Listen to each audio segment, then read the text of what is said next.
Whoa, hey guys, sorry about that. I had to go and take a little bit of a phone call. Turns out my dear old grandma called me and wanted to know what I was up to, and we got into a kind of long conversation. So I actually went while I was talking with her and I saved over here because I wasn't sure how long it was going to be, and I kind of wanted to stop the timer and all of that, but I I think I kind of talked with her for a little bit longer than I meant to, even though, you know. Yeah. Sorry, that was freaking me out. It's like, are you sure you want to save? Yes, I'm sure. But yeah, I talked with her for a little bit, and that interrupted me, so the timer on this is not going to be super accurate. I know you're all incredibly heartbroken over that, but sorry guys, sorry Lewis, sorry Leon, Grandma comes first, because my goodness, that sweet old lady is still somehow kicking. She's like 86. No, 87 now. She's up there. We got some longevity in the gunslinger lineage. And speaking of someone who's probably not going to live for very long, whoa, it's Lewis. Hi. Yes, I know, we're not going to shoot you. It's okay. Jeez. Woof. A little rough, don't you think? I also went and got myself a new drink. Important to stay hydrated. No. You? Love that roll. Okay. I have only one very important question. You got a smoke? Got gum. We could have had a cigarette if we had taken it from that other guy. Hey, shouldn't you guys have gotten here a lot sooner? Perfect. Oh yeah, the big cheese. The big cheese. What? What? What do you mean? I've never heard that expression before. He's not big, nor cheese. Well, you're wrong about at least one of those things, Leon. I was gonna say guy. Oh, he's sharp. He's major, you're minor. Get it? All right. Nice. Nice. The hit ratio is a little bit higher than it was before. All right, let's override that.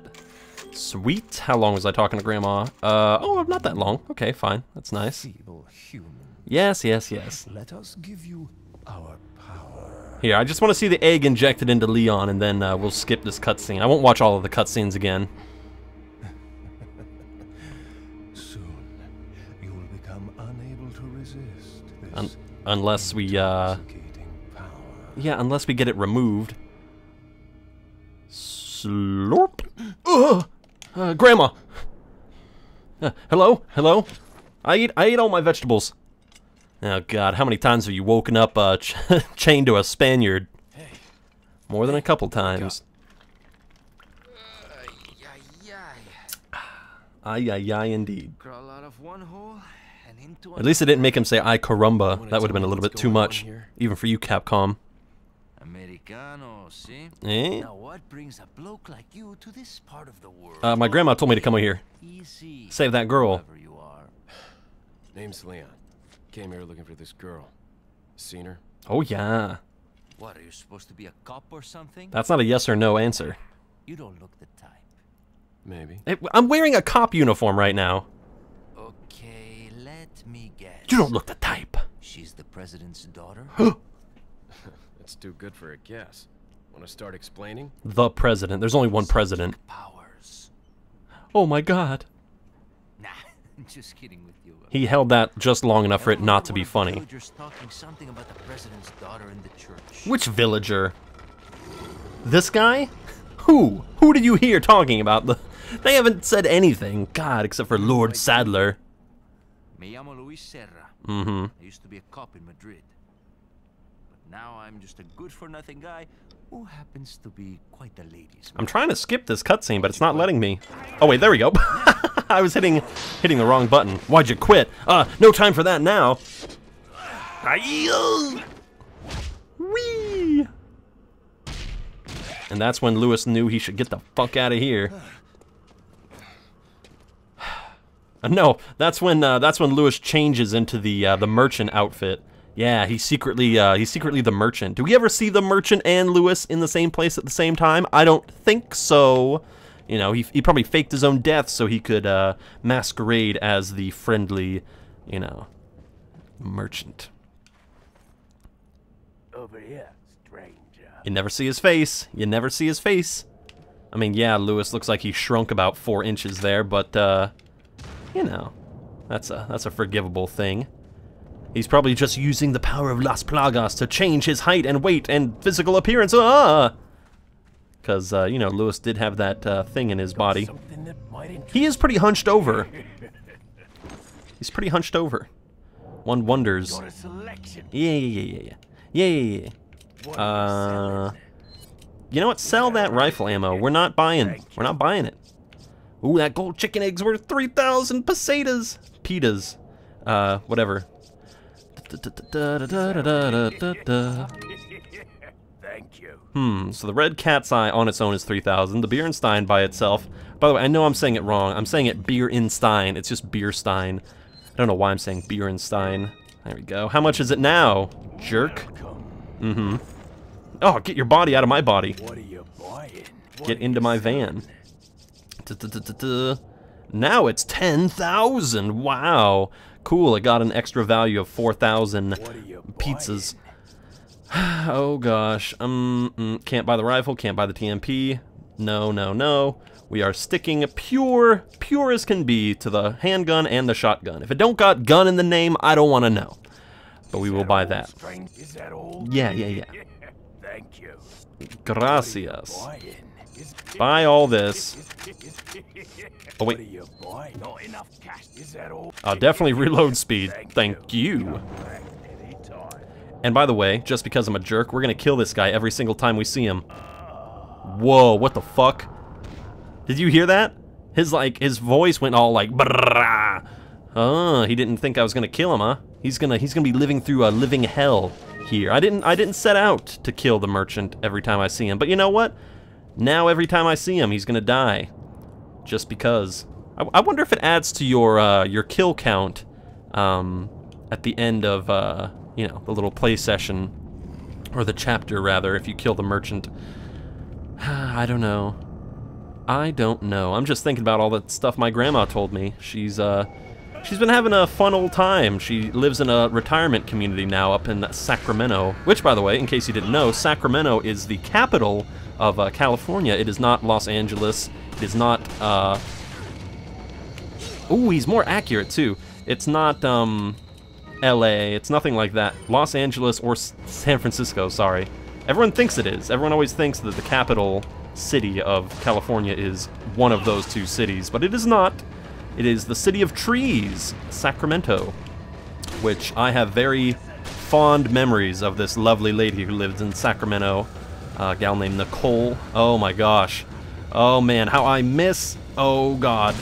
Okay, how I miss Nicole and her crazy ass. And I don't just mean that she had a big old butt, she was crazy.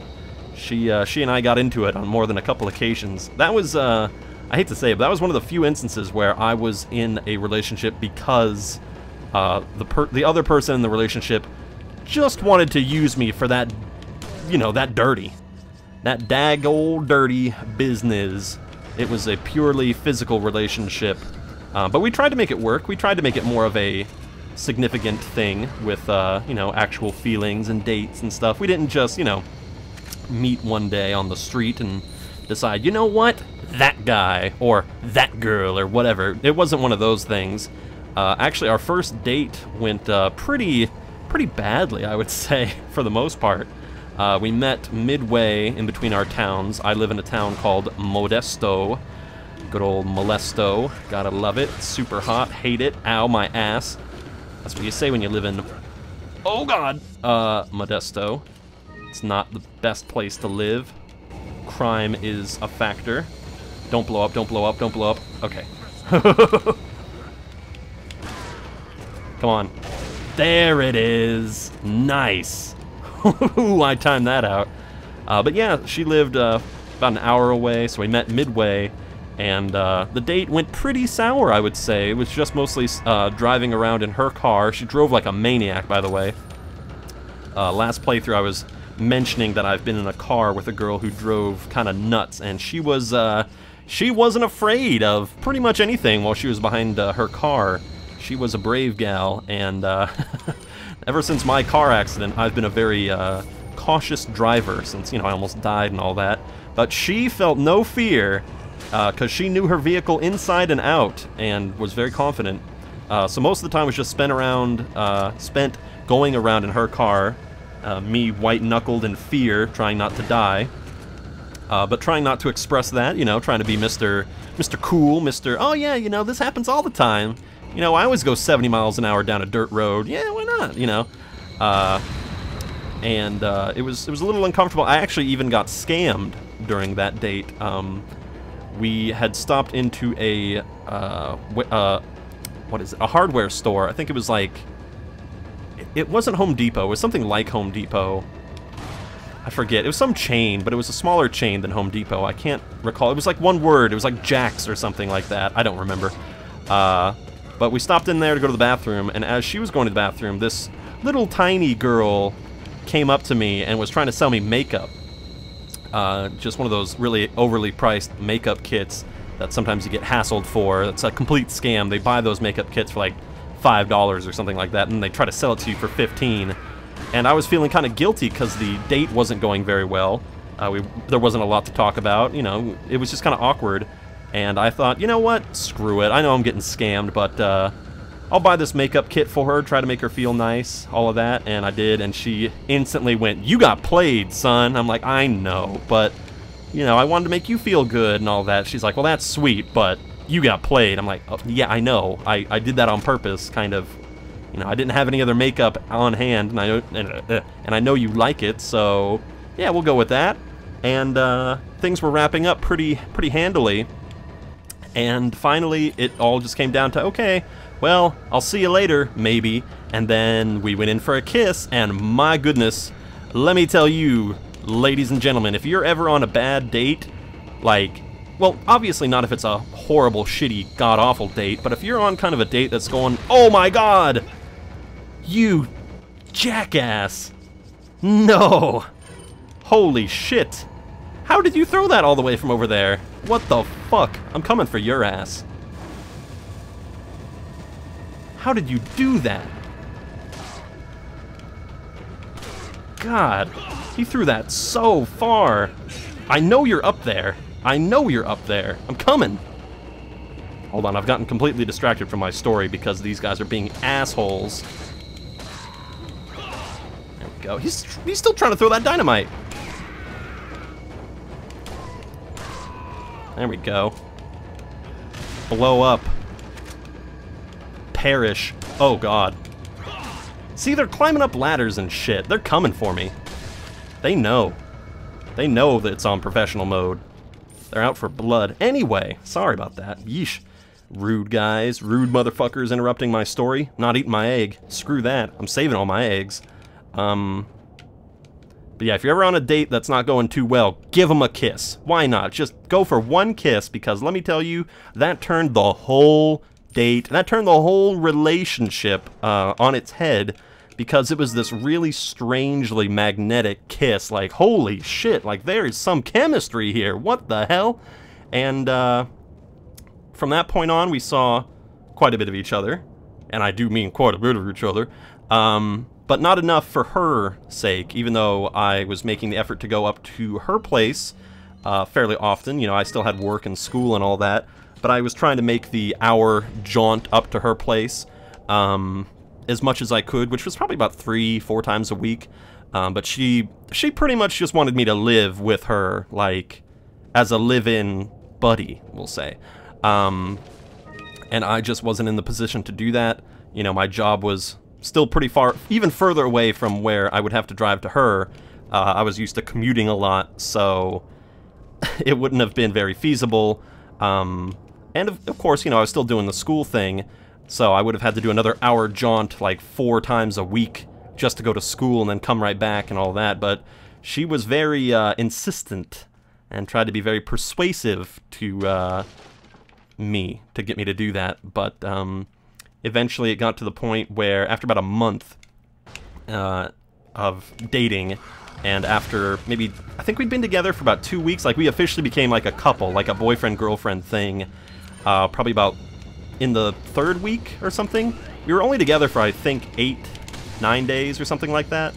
No, it was 2 weeks. We were together for 16 days, because she started to get a little antsy and a little depressed that I wasn't coming to see her very often. She got a little pouty, and I was, you know, understandable with that attitude, because, you know, I wanted to see her too, not just for the benefits, the physical, all of that. But she was genuinely fun to hang around. We watched a lot of Black Mirror together, so whenever I think of that TV show Black Mirror, I'll always think of her. Let's see. Can I shoot anybody from here? Oh, they're waiting. They're ready. Let's see if I can just shoot this guy. Get him out. There we go. Tell me I am not the goddamn invisible gunslinger. Holy shit. Thank you. Good night.